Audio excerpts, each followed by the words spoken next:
As a real estate investor, one of your tasks is to look for the best deals and the best return, because in the end, we just want our money to be working as hard as possible and yet give us a good and stable return. But did you know, as a real estate investor, it is even more important to have happy tenants, because otherwise you'll just have more headache than the income that you get can make up for. And that is what we're going to discuss in today's video, how I treat my tenants, because just the other week I shared this post on social media, like, my Facebook page, my LinkedIn, and my Instagram. My name is Lukas, and as an investor from excelwealth.com, I like sharing interesting topics on investing, real estate, and personal finance just with you. And if you stay until the end today, I'll even share with you how I started out as a happy tenant myself and how I actually got this whole business rolling. For now, let's go into the video.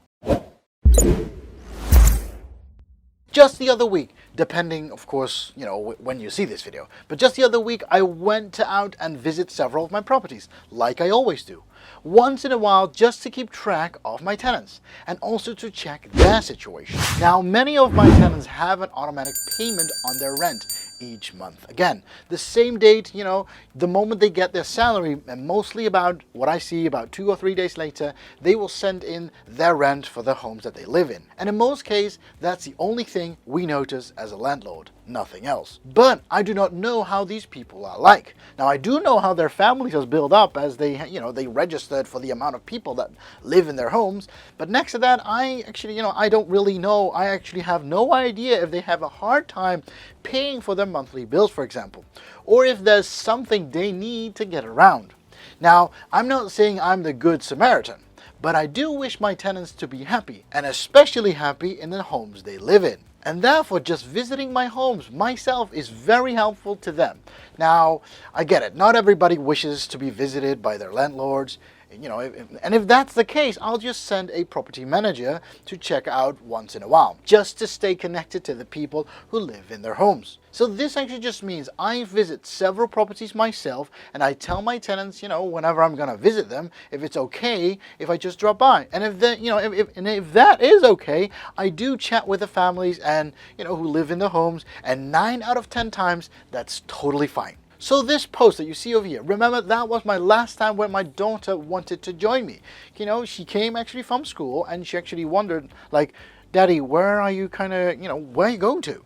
And I told her that, that we are planning to visit some other families that live in our other homes. And she actually just asked me, Daddy, is it okay for me to join you that day? And I actually thought, that's actually a great question, so why not? So this is why I just took her along. So after visiting the first property, she actually loved the lighting that she had on the wall, that they saw on the wall. Now, don't ask me why people still have their Christmas lights still on the wall in April, but hey, she just asked me if she could take a picture of it, and I was like, maybe that's not a bad idea. You know what? Let's just take a picture of it so you can show your sisters that you've been here. And I thought that's a great idea, because if you do that, I can also share this picture on social media with you to show people what we do. And that's what we did. We visited the families, have a little chat with them, just to check on how they're coping with the current situation, and if there's anything else for me to do as a landlord to help them out with. And the coolest part is, just because you think you're just taking their money so they can live in your home as an investor, the thing is, so many investors always believe that once you offer your help to your tenants, you only believe the only help they can take from you is money. Now, I get that. I get that idea. But believe me, especially visiting them and talking to them, the things that tenants actually just mentioned is mainly about maintenance. Yes, maintenance. Or they just enjoy a good chat with you, and all of a sudden they don't see you as a certain organization that just takes money from them. Just because they live in your home, but because you visit them and they see you as a fellow human, you become a normal human to them as well. Now, I get that. That sounds a bit silly maybe, but I don't know if you can imagine the fact that when you are renting a place, if you do, of course, the landlord, if they would just take your money, or at least you would just send your money to them each and every month. And the only moment that you would contact your landlord was, the moment there was something wrong with the place that you live at. And that's the only case. And by visiting them once in a while makes this whole connection with your tenants a lot easier. Now, I'm not saying that you should become friends with them, But I'll tell you this, I do note down their stories they tell me so that I won't forget any details the next time I visit them again. Now, so many people ask me, Lucas, is it really that easy? You know, that you just take in some tenants and then once they live in your home, they become happy tenants. Well, that's not completely true, of course, because there is a selection procedure that is very important. And next to that, I would actually like to shortly go into how I select my tenants. Because selecting tenants is an easy procedure, but there are some boxes that I would like to tick off before somebody can live in one of my homes. Now, I live in the Netherlands, here in Europe, and it's very common to use an amount of salary that you get as a selection method. For example, the rent of a person cannot be more than 30% of your income, your monthly income, of course. And in most organizations, that is already enough to apply for a rental place. Now, in my case, this is not enough, because having enough salary just to pay for your rent doesn't mean anything if this person is a good tenant. You know, I don't know that. So this is why I'll just share with you the most important pointers that I actually use to select my tenants with. Now, the first point is show good tenantship. Now, what does it mean? And I get that, because if you've lived elsewhere in another rental place, can you, as a possible tenant, show me that you've paid your rent on time each and every month? Or if you lived with your parents up till now, can you show me that you paid all the other bills that you had on time? Or was that a problem every time? Now, the second point is to have a clean history. Now, it's not that you need to clean your property each time that I go there. That would be nice, but that's not necessary, It's the fact that you should have no financial problems in the past that could interfere with your current lifestyle. Now, I could see you thinking, Lucas, is this even fair? Because there are some people who've gone bankrupt or whose business got failed or whatever reason they had a horrible past. Now, I get that. I'm making a distinction between good and possible good tenants. Now, like I mentioned in the beginning, I am not a good Samaritan. In the end, because, I want to be a good person, but in the end, I'm still an investor who's looking for the best deal. And since there are so many other people out there who do fit these requirements already, and also are in need of a home, I already have a lot of people to choose from. Now, if you believe that I should solve the housing problem, well, I can't. Because that's our government's issue. They need to, they just need to build more rental properties so the demand can be satisfied as well. And this is why this is a good idea to be an investor in properties. Okay, going back to our third point. Why do people need to rent? Now, that is the third point, because it sounds a bit silly maybe, but I'm asking possible tenants to answer the question, why? Why do they believe I should pick them as a tenant?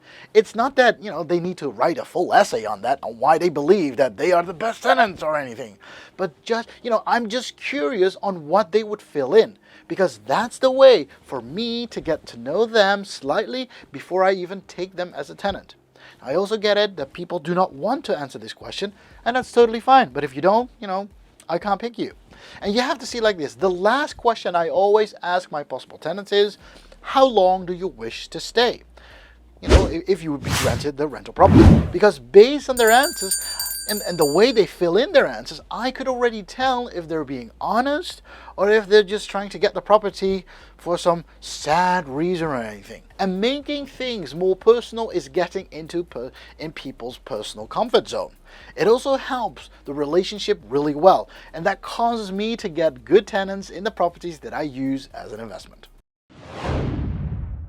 And since you came to the end of this video, let me share with you why being a human towards your tenant is so important. Well, human, just being a normal person. It is so important why projecting your human side to your tenants will cause them to be human towards you as well. Now, yes, I get it. It sounds a bit weird.